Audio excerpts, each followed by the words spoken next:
में क्वेश्चन पूछा गया था, आज मैं उसका आपको रिप्लाई करना चाहूँगी।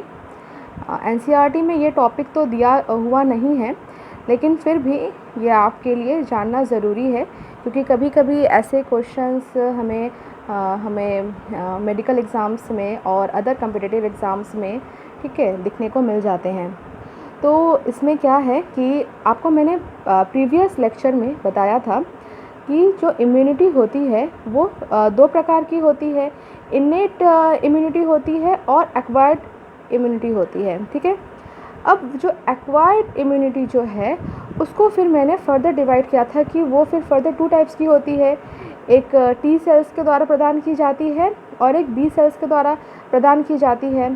टी सेल्स क्या करता है, वो सेल मीडिएटेड इम्यूनिटी को प्रदान करता है, लेकिन जो बी सेल्स होते हैं वो ह्यूमरल इम्यूनिटी उसके द्वारा प्रदान किया जाता है। इतना तो आपको क्लियर हो गया होगा। अब हम फर्दर पढ़ेंगे कि टी सेल्स के भी कई सारे प्रकार होते हैं, ठीक है। तो अगर कोई भी पैथोजन बॉडी में एंटर करता है तो टी सेल, अब इस बात को ध्यान से सुनना, ठीक है ना। अगर कोई भी पैथोजन बॉडी में एंटर करता है तो टी सेल्स डिवाइड होने लगते हैं, ठीक है। टी सेल्स डिवाइड होके चार तरह के सेल्स का निर्माण करते हैं। पहला कौन सा है, साइटोटॉक्सिक और किलर टी सेल। दूसरा है हेल्पर टी सेल। तीसरा है suppressor T cell and last one है मेमोरी टी सेल्स, ठीक है। तो इन चार प्रकार के टी सेल्स का निर्माण होता है जब भी कोई पैथोजन की एंट्री होती है। तो अब इसमें जो साइटोटॉक्सिक और जिसको हम किलर टी सेल भी बोलते हैं, ये मेनली पैथोजन को किल करने का काम करती है। और इसी के प्लाज्मा मेम्ब्रेन, जैसे लिखा है ना, इन टी सेल की प्लाज्मा मेम्ब्रेन में CD8 प्रोटीन होता है। CD8 जो है वो एक तरह से है क्लस्टर डिफरेंशिएशन 8 प्रोटीन, ठीक है।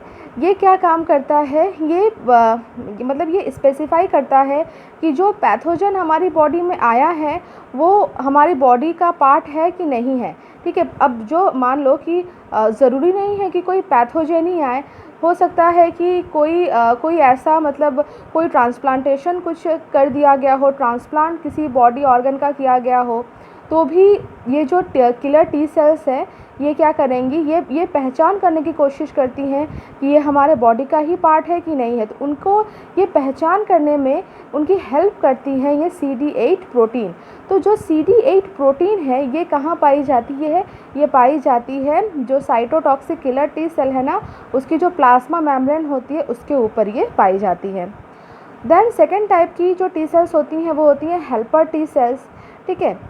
अब इसके बारे में थोड़ा सा पढ़ लेते हैं। इन सेल्स की कोशिका कला में CD4 प्रोटीन होता है। जिस प्रकार से इसमें CD8 प्रोटीन थी उसी तरह से इसमें CD4 प्रोटीन होता है।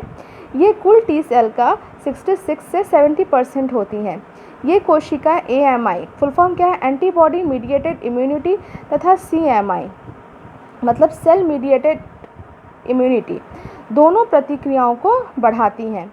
हेल्पर टी सेल्स क्या हैं, ये आपका मोस्ट इम्पॉर्टेंट है, ठीक है। ये आपका मोस्ट इम्पॉर्टेंट होती हैं, क्योंकि ये क्या करती हैं, ये केवल ये आपके साइटोटॉक्सिक या किलर टी सेल्स को ही उसका ही परसेंटेज ये नहीं बढ़ाती हैं, बल्कि जो आपका एंटीबॉडी मीडिएटेड इम्यूनिटी जो होता है, दैट मीन्स जो आपका ह्यूमरल इम्यूनिटी जो होता है, अर्थात एंटीबॉडीज़ का फॉर्मेशन जिसके द्वारा होता है, उस एंटीबॉडीज़ को बनने में भी इसी हेल्पर टी सेल का यूज़ किया जाता है, ठीक है। इसके द्वारा एक प्रोटीन होता है जिसका नाम होता है इंटरल्यूकिन 2 नाम का प्रोटीन एक सिक्रीट किया जाता है, जो कि किलर टी सेल्स की सक्रियता को बढ़ा देती हैं।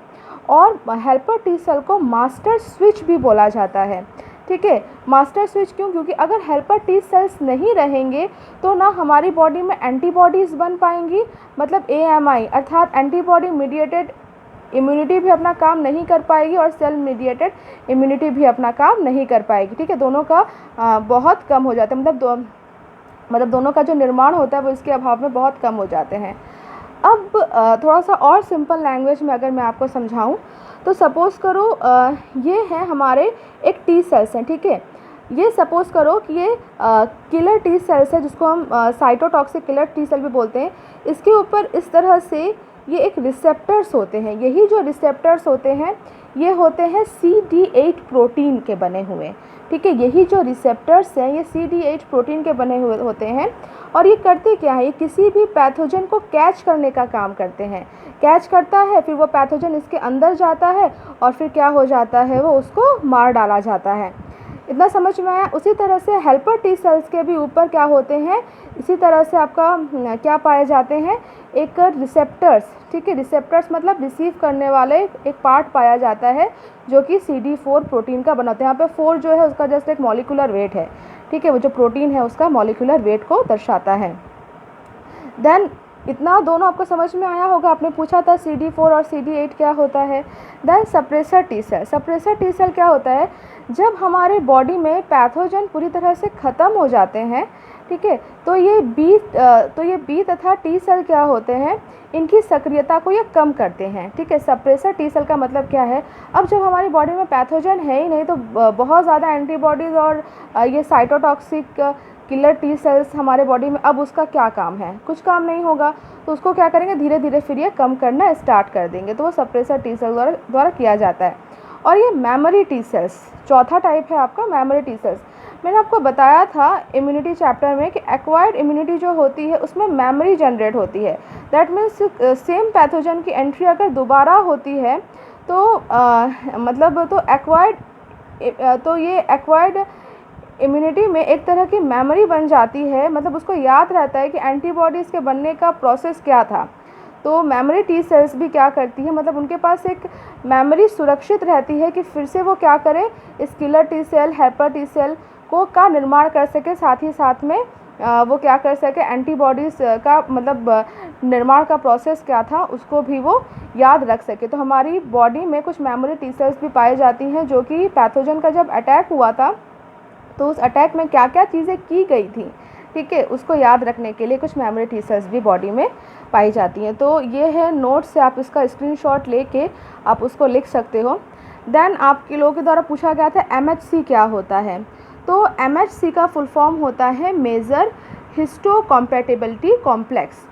ये कुछ नहीं है, ये आपका क्या है, ये कुछ क्लस्टर ऑफ जीन्स होते हैं। क्लस्टर ऑफ जीन्स का मतलब क्या है कि कुछ जीन्स के समूह होते हैं जो क्या करते हैं, किसी भी ये फॉरेन चीज़ को पहचानते हैं। मतलब ये सेल्फ और नॉन सेल्फ में ये क्या करते हैं, ये आइडेंटिफाई करने की कोशिश करते हैं। बॉडी में कोई भी चीज़ हमारी है कि कहीं बाहर से आई है, इसको ये पहचानने की कोशिश करते हैं। मतलब अर्थात MHC जिसका नाम है मेजर हिस्टोकम्पैटिबिलिटी कॉम्प्लेक्स, ये एक कुछ नहीं, आप लिख सकते हो इस तरह से कि ये एक क्लस्टर ऑफ जीन्स है, ठीक है। MHC जो होता है ये क्लस्टर ऑफ जीन्स होता है, मतलब बहुत सारे जीन्स का बना हुआ एक समूह होता है जो कि आइडेंटिफाई करता है, पहचानने की कोशिश करता है कि बॉडी का कोई भी पार्ट वो सेल्फ है कि नॉन सेल्फ है। पता है बहुत बार कभी अगर किसी का एक्सीडेंट हो जाता है तो एक्सीडेंट के दौरान बहुत लोगों को देखा होगा उनका पैर चला जाता है, उनके हाथ कट जाते हैं। तो फिर डॉक्टर्स क्या करते हैं, उनमें स्टील के रॉड लगा देते हैं। या मतलब आपने देखा होगा एक डांसर भी थे, नाम तो मुझे नहीं याद आ रहा है, लेकिन जिनका कि पैर कट गया था, फिर उनको एक पैर उनको लगाना पड़ा था। तो क्या हुआ, मतलब एक फॉरेन पार्ट बॉडी में एडजस्ट किया जाता है। तो उस टाइम पे ये MHC की भूमिका बहुत ज़्यादा होती है, क्योंकि MHC जो है ना वो इन्हीं टी सेल से रिलेटेड ही होता है। तो ये क्या करता है, अगर इसकी क्रियाशीलता अगर बहुत ज़्यादा है तो वो हो सकता है कि उसको एक्सेप्ट ही ना करे, जहाँ पे वो चीज़ जॉइंट हुआ हो सकता है उसको वो रिजेक्ट कर दे। तो ये हमारी बॉडी में मतलब एक तरह से हमको फुल इम्यूनिटी प्रदान करने का काम ये सारे चीज़ें एक साथ मिलकर करती हैं। देन कल एक प्रोसेस आया था, जैसे कल मुझसे कुछ गलती हो गई थी, उसके लिए सॉरी मैं बोल देती हूँ। क्या हुआ था, अमीनो एसिड का जो फॉर्मूला था ना वो होता है COOH, ठीक है, और यहाँ पे होता है NH2 होता है, ठीक है, और यहाँ पे H और यहाँ पे होता है R, ठीक। तो मैंने यहाँ पे N2H लिख दिया था, नहीं, लेकिन यहाँ पे NH2 ही होगा, ठीक। तो अब क्या होता है, मैंने आपको बताया था एंटीबॉडीज़ का, ये मान लो ये एंटीबॉडी है, तो ये एंटीबॉडी में एक आपका क्या होता है, हेवी चेन होता है और एक लाइट चेन होती है, ठीक है। तो चूँकि ये जो पूरी एंटीबॉडी जो होती है, जो वाई शेप की एंटीबॉडी जो है, ये पॉलीपेप्टाइड की बनी हुई होती है। पेप्टाइड का मतलब आपको समझ में आ रहा है? पेप्टाइड का मतलब होता है बहुत सारे प्रोटीन से मिलकर बनी हुई श्रृंखला। प्रोटीन्स अमीनो एसिड से मिलकर बनते हैं, तो इसीलिए यहाँ पे दो जगह मैंने एन लिखा हुआ था, एक यहाँ पे और एक एन यहाँ पे। तो ये चीज़ तो सही है, लेकिन फॉर्मूला में मुझसे गलती हो गई थी। मतलब गलती क्या हुई थी, वो जस्ट एक मिस्टेक था, ठीक है, बोलने में एक तरह से गलती हो गई थी। तो अब आपको समझ में आ गया होगा, और ये सारी चीज़ें आपको समझ में आई कि नहीं आई, ये आप मुझे बताना। और हाँ, एक क्वेश्चन पूछा गया था, अभी मुझे याद आया कि एड्स और SCID ये जो है किस तरह से ये हमारे इम्यूनिटी को प्रभावित करती हैं। तो एड्स का फुल फॉर्म आपको याद होगा क्या होता है? Acquired immuno deficiency syndrome. ठीक है, एड्स का फुल फॉर्म क्या होता है? Acquired immuno deficiency syndrome. मतलब जो हमारी एक्वायर्ड इम्यूनिटी है, एड्स के फुल फॉर्म में उसकी डेफिनेशन है, जो हमारी एक्वायर्ड इम्यूनिटी है उसमें क्या आने लगती है? डिफिशियंसी आने लगती है, उसमें कमी आने लगती है। और SCID जो होता है वो भी एक तरह का सप्रेसिव इम्यूनो डिफिशियंसी ही है। ठीक है, तो इसमें भी क्या होने लगता है, इसमें जो हमारे हमको इम्यूनिटी प्रदान करने वाले जो सेल्स होते हैं उनकी संख्या ही कम होने लगती है। लेकिन जो हैजा है, कॉलेरा है, और भी जितने भी सारे उसमें डिजीज़ लिखे हुए थे, उसमें हमको इम्यूनिटी प्रदान करने वाले सेल्स में कुछ कमी नहीं होती। जैसे मतलब उसमें B सेल्स और T सेल्स में उसमें किसी भी प्रकार की कमी नहीं आती है।